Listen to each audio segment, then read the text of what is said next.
Carl, how's the side looking for tomorrow? You've got a full squad available, and is Craig Goodwin going to play?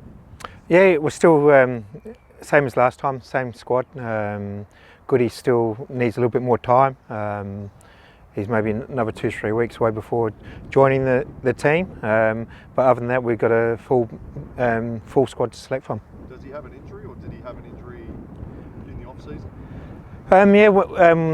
When he was away with the Socceroos for the qualifiers, he come back a little bit sore from that, and it's just taken a little bit longer to respond to the treatment that he's taking at the moment. So it's just another couple of weeks of light training for him before he can come back into full training. What was the issue exactly? He's got some groin issues.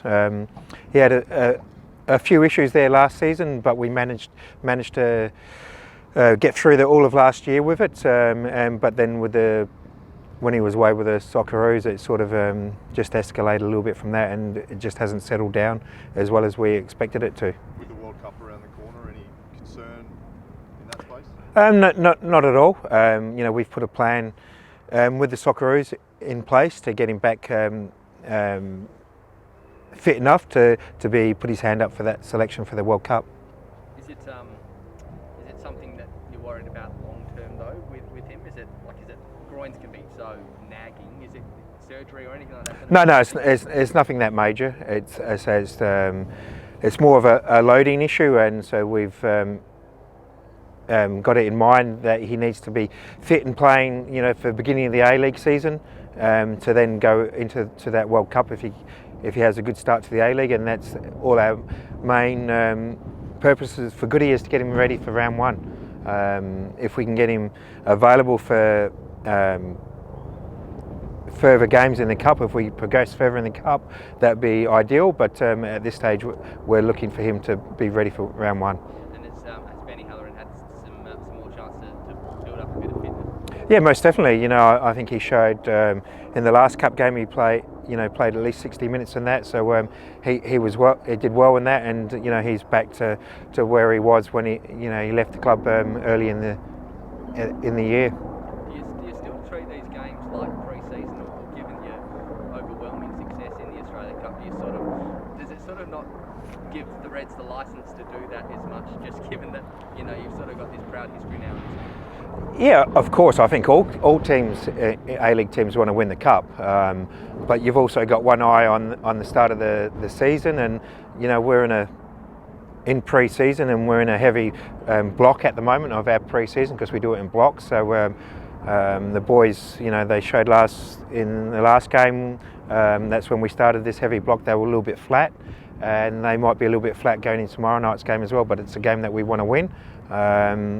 But we also, got to make sure we get the players ready for round one of the A-League season. Do you practice penalties again, or do you hope it doesn't go that far this time? Yeah, it'd be nice not to go that long, but the players, they always, they don't need an excuse to practice taking penalties. That's what players love doing, after training. So hopefully it doesn't go that far. Hopefully we can get a result in the 90 minutes. What have you made of Brisbane's run in the Cup so far? Yeah, look, I suppose they're same as all A-League sides, building in their pre-season. They've played 2 NPL teams in their games, and they found it difficult, like we did in their last round. So they're a good side. They've recruited some good players from last season's team. So we know it's going to be a tough game for us tomorrow night. Your defenders looking forward to going up against Charlie Austin, obviously a big name signing for them. Yeah, he's got a great history when you look at the clubs that he's played for in England. He's a very difficult customer, especially in and around the box. That's where he does all of his work. So if we can limit the opportunities that they can get and limit him getting into our box, make it much easier night for us. Are you expecting a barrage of long balls then? How do you sort of guard against such a target man? Yeah, look, Brisbane don't play that style of football. They like to play, build up from the back, so and work their way the ball forward into the opposition's box. So if we can get our pressing right and stop them from getting into our half the pitch, then it sort of cuts out what Charlie's good at, getting in the box and scoring goals. Good to have. Damien back, part of the team? Yeah, most definitely. You know, I thought he, you know, when he came in last year and helped us out, he added something to the coaching staff, and it was, you know, if I could get him back involved, you know, we found a spot. You know, he did a lot of work with the younger players, especially in our finishing. You know, that was an Achilles heel for us last year as well. You know, we get the ball into the box a lot, but it's just the delivery or the movement in the box wasn't great. So that's something that he'll be focusing on for this year. Rafael Rec just made his professional debut in Brazil in the first division. Fernando Rec's son, an opportunity for maybe the first international father-son. Yeah, look, you know, Fernando was a tremendous player for the club. You know, I was very fortunate to have played with Fernando. He was a great player, a great guy. So I'm pleased for him and his family that he's got a son that's you know, carrying on in his footsteps.